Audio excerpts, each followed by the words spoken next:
เฮโลสบายดีทุกคนหลังจากที่แม่แก้วได้เฮ็ดเมนูซุปผักลงคลิปไปมื้อนั้นก็ได้มีพี่น้องทางฝั่งไทยหลายๆคนเนาะได้ให้ความสนใจ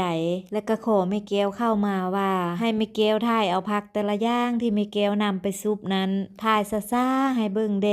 และสำหรับคลิปวิดีโอนี้เนาะแม่แก้วก็จะมาจัดให้ตามคำขอและก็จะบอกชื่อผักละเอียดแต่ละอย่างเลยเนาะที่แม่แก้วนำมาซุปหั่นนะว่ามีผักอีหยังแดผักอันที่ที่แม่แก้วจับอยู่นี่เนาะจะเป็นผักหญ้าควยสำหรับผักหญ้าควยเนาะลักษณะของลำต้นก็จะเป็นสีเป๋ๆเวลาเฮามาสัมผัสมาจับมาตองหรือว่าเฮามาเด็ดเนาะผักหญ้าควยก็จะส่งกลิ่นหอมขึ้นมาทันทีและสำหรับหญ้าตัวนี้เนาะก็จะคล้ายๆกันหลายกับผักหญ้าควยและเวลาเกิดเนาะก็จะมักเกิดอยู่ปนกันเพราะฉะนั้นผู้ที่บ่เคยกินเนาะก็จะสังเกตบ่ออกปานใดเห็นบ่ทุกคนเวลาที่แม่แก้วเอามาสมเทียบกันส่วนของใบจะมีความคล้ายกันหลายเลยเนาะต่างแต่ส่วนของลำต้นหญ้าตัวนี้จะเป็นต้นกลมๆและเวลาเฮามาจับมาตองเบ็ดมีหญ้าตัวนี้ก็จะบ่มีกลิ่นหอมคือผักหญ้าควยสำหรับผักหญ้าควยเนาะเวลาเฒ่าเวลาแก่แล้วก็จะเป็นพุ่มใหญ่ๆแบบนี้แหละแล้วก็จะป่งดอกออกมาเนาะลักษณะของดอกก็จะเป็นโซ่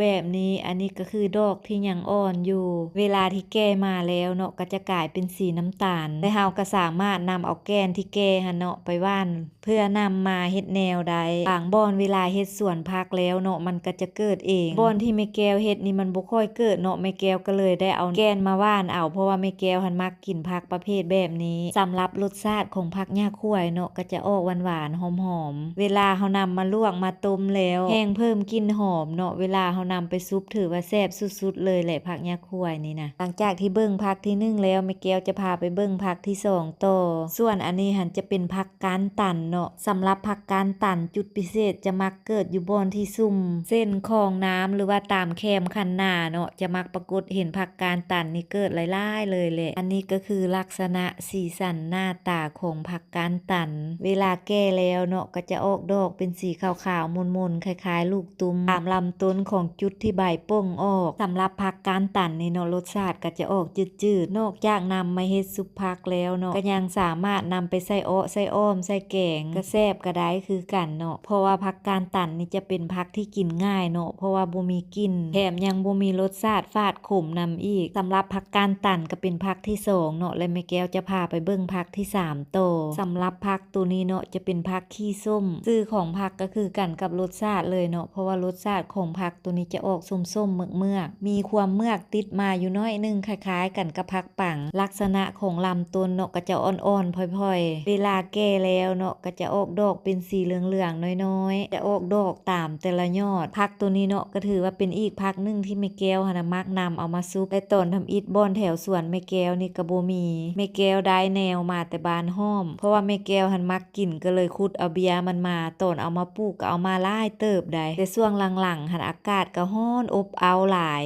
คือสิแม่นผักประเภทนี้บ่มักอากาศร้อนปานใดก็เลยเหลือแต่สุ่มเดียวนี้อันที่จริงแม่แก้วก็แอบตกใจอยู่ใดเพราะว่ายานมันดับแนวหั่นนะพอฝนตกลงมาแล้วมาสังเกตเบิ่งก็ยังมีเบียน้อยๆหั่นน่ะกำลังเกิดใหม่บักหลายๆเลยคือสิแม่นแกนมันเหี่ยซะไปแถวนี้พอถึกฝนก็เลยป่งโนจ้อแหน่งออกมาใหม่ที่เฮาเบิ่งมานี่ก็เป็นผักที่3แล้วได้เนาะไปบ้านนี่ไปเบิ่งผักที่4ต่อส่วนผักที่4นี่จะเป็นผักกาบปีบางท้องถิ่นก็จะฮ้องว่าผักไผ่เนาะแต่สำหรับแม่แก้วแล้วหันลึงฮ้องผักกาบปีหลายกว่าส่วนผักกาบปีเนาะลักษณะของลำต้นก็จะเป็นข้อคล้ายๆคือกันกับต้นไผ่เลยส่วนใบก็คือใบไผ่คือกันเนาะต่างแต่เป็นใบน้อยก่อนผักกาบปีนี่เนาะจะเกิดเป็นเครือแล้วก็เลื่อไปทั่วทิพย์ทั่วแดนเลยอันนี้ก็คือลักษณะของดอกเนาะจะเป็นดอกสีม่วงๆน้อยๆแล้วก็มีเกสรสีเหลืองอยู่ทางกลางส่วนผักตัวนี้เนาะเวลาเด็ดก็จะเด็ด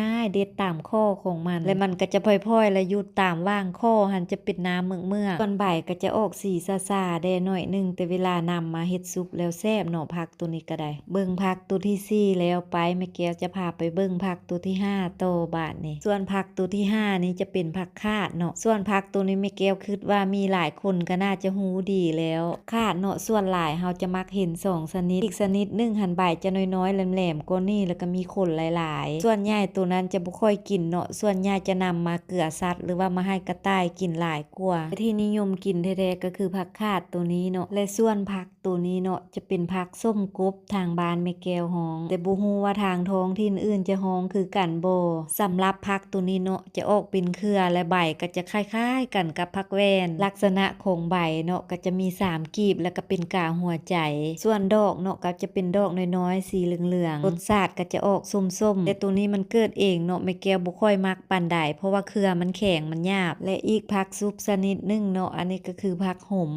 สำหรับผักโหมเนาะก็จะมีหลายๆพันธุ์หลายๆชนิดผักโหมที่แม่แก้วมักนำมาซุปเนาะแม่แก้วจะมักพันธุ์ตัวนี้หลายกว่าเพราะรู้สึกว่าผักโหมชนิดนี้เวลานำมาซุปแล้วมันแซ่บดีก่อนผักโหมชนิดอื่นหั่นนะส่วนผักโหมตัวนี้เนาะแม่แก้วจะฮ้องว่าผักโหมแห้วหมูแต่บ่ฮู้ว่าบ่อนอื่นสิฮ้องคือกันบ่ได้ผักโหมแล้วก็มาเก็บเอาผักบงต่อสำหรับผักบงช่วงนี้พอแต่ฝนตกใส่ทางยอดอวบงามๆเลยช่วงนี้นะสำหรับในการเฮ็ดซุปผักเนาะผักทุกอย่างมันสามารถนำมาเฮ็ดได้ว่าจะเป็นผักกาดผักโหมผักบงหรือผักกูดหรือจำพวกยอดมักมักบวบมักน้อยมักทั่วผู้มักทั่วยาวผักทุกอย่างที่เฮาเคยกินหั่นแหละเนาะเอามาผสมกันหลายๆอย่างก็สามารถนำมาเฮ็ดซุปได้เลยรับหอมเป๋นี่ก็เป็นอีกหอมชนิดนึงเนาะที่ว่าเข้ากันกับเวลาเฮาเฮ็ดซุปผักหั่นนะเพราะว่ามันจะช่วยให้ซุปผักของเฮาหันมีกลิ่นหอมโดยเฉพาะก็แม่นดอกที่กำลังป่งอ่อนๆแบบนี้หั่นแหละเวลานำไปใส่หันหอมสุดๆเลย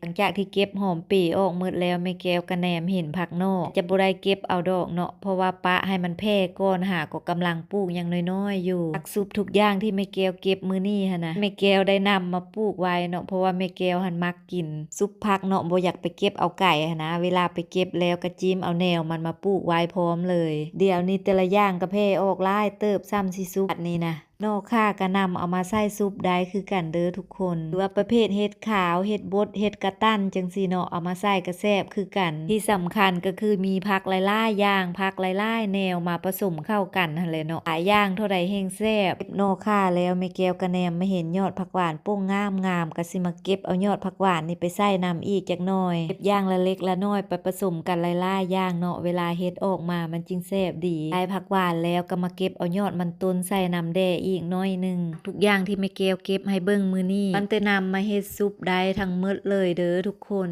แล้วสำหรับคลิปวิดีโอหน้าเนาะแม่แก้วจะมาเฮ็ดซุปผักที่แม่แก้วเก็บมื้อนี้ให้เบิ่งนำกันสำหรับคลิปวิดีโอนี้ขอจบเพียงเท่านี้แล้วพบกันในคลิปใหม่ก่อนไปขออวยพรให้ทุกคนจงใช้ชีวิตในแต่ละวันอย่างมีความสุขไปก่อนเด้อทุกคน